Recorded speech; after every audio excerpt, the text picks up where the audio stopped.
est-ce qu'il y a un impact en fait de la grossesse sur le désir? On entend parfois que les premiers mois, le désir est assez bas. Est-ce qu'il y a des moyennes qui ont été faites là-dessus? Est-ce que le deuxième trimestre, en effet, c'est une grosse montée du désir, des sensations de plaisir, etc. Oui. Oui, on peut parler de tendance. Après, effectivement, hein, ça dépend de chaque personne, mais aussi de chaque grossesse, comment chaque grossesse est vécue.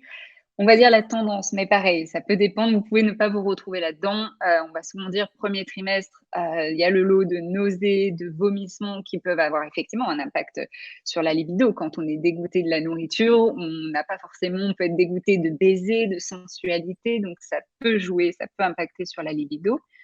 Après, il y a aussi une différence. Il y a des personnes qui peuvent avoir de la libido, des envies, des fantasmes, mais avec la fatigue aussi du premier trimestre et du troisième trimestre, plutôt la flemme, hein, la fatigue d'initier des rapports intimes. Donc, on peut quand même avoir une libido, des fantasmes, des pensées, mais c'est plutôt le fait d'initier, d'être dans des rapports physiques qui, là, peuvent impacter aussi voilà, les rapports intimes.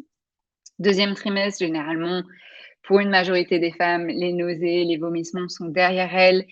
Il n'y a pas encore le ventre qui est si lourd que ça, pas encore. Il peut y avoir quand même quelques douleurs physiques, mais ça va plus ou moins. Et donc, on reprend possession de son corps. Donc là, souvent, on va dire, ah bah là, il y a le feu, puis il y a les hormones en feu. Donc, ça peut jouer positivement sur la libido et les rapports.